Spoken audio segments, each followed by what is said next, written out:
internacionales. Néstor. Bueno, te decía y les decía que vamos a hablar de Bolivia porque ayer hubo un anuncio muy importante de Rodrigo Paz. Recordemos que Rodrigo Paz ganó hace un par de meses, asumió hace 45 días el gobierno de Bolivia. En el balotaje derrotó a Jorge Quiroga.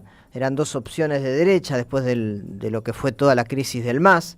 Después de 20 años de gobiernos de izquierda, competían en el balotaje dos candidatos de derecha. Siempre se decía que Tuto Quiroga era mucho más radical en su neoliberalismo, su alineamiento con Estados Unidos, y que en todo caso la opción de Rodrigo Paz era un poquito más moderada, más de centro de derecha, pero parece que el hombre está muy corrido y alineado con esta moda casi de ultraderecha que hay en todo el mundo y particularmente en América Latina, ¿no? A ver, ¿por qué digo esto? Apenas asumió, se liberó a un par de dirigentes bolivianos que habían participado activamente del golpe contra Evo Morales. También es una decisión del sistema judicial, pero marca un clima de época. Yanine Áñez, que había sido una presidenta dictatorial tras el golpe. Camacho de Santa Cruz, que fue su fogonero. Los dos fueron liberados. Y en cambio fue inmediatamente llevado a prisión el presidente que fue jefe de Estado de Bolivia hasta hace un mes y medio, me refiero a Luis Arce, por una vieja causa de manejo de fondos de un fondo indígena que supuestamente había motivado ciertos actos de corrupción e irregularidad. Lo metieron en cana apenas terminó el mandato. Y Evo Morales se salva porque está recluido en el Chapadre, protegido, pero tiene causas penales. Es un gobierno muy revanchista y muy de venganza sobre lo que ha sido el MAS. Pero por otro lado, ayer sacó una medida tremendamente fuerte en términos económicos que tiene que ver con dos cuestiones. Primero, elimina los subsidios al combustible.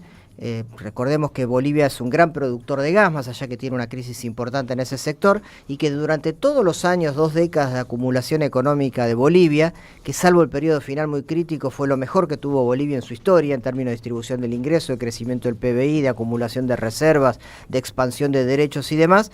El petróleo y el combustible estaba subsidiado para el pueblo boliviano, y acaba de dar un gasolinazo tremendo que está provocando ya el enojo de muchos sectores sindicales. Gasolinazo es aumento de... Un aumento, le quita los subsidios al combustible, entonces el combustible se va a disparar de una manera bestial. Ya hay colas en todas las estaciones de servicio y demás. Tan fuerte fue que el propio vicepresidente Lara, que yo comenté acá, que ya tiene una relación pésima con el presidente Paz, hace un mes y medio que son dupla de gobierno y no se hablan, no parece que forman parte de dos gobiernos distintos. Lara, el vicepresidente, salió a repudiar esa medida diciendo que él no está de acuerdo y está convocando a la resistencia a ese aumento, ¿no? Lo que hizo Paz fue también dar un aumento en el salario mínimo como para compensar la carestía de vida que va a implicar esto seguramente, pero es mucho menor al aumento que se supone que va a tener el combustible una vez que el Estado le quite el subsidio.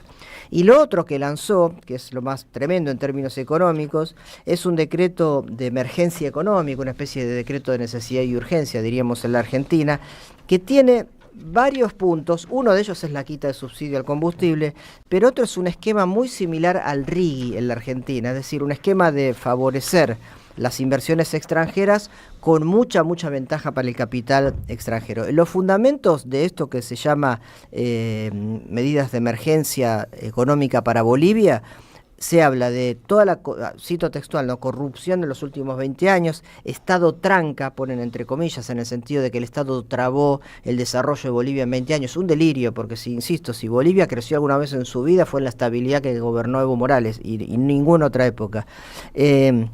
Una serie de culpas y de responsabilidades que le asigna al MAS, a negocios de corrupción, etcétera, y puntualmente sobre el tema de inversiones extranjeras, un esquema de protección muy fuerte para el capital extranjero, reclama seguridad jurídica, proporcionalidad y razonabilidad regulatorio, marca los sectores a donde se quiere apuntar: minería, hidrocarburos, generación eléctrica, agro, infraestructura logística y agroindustria.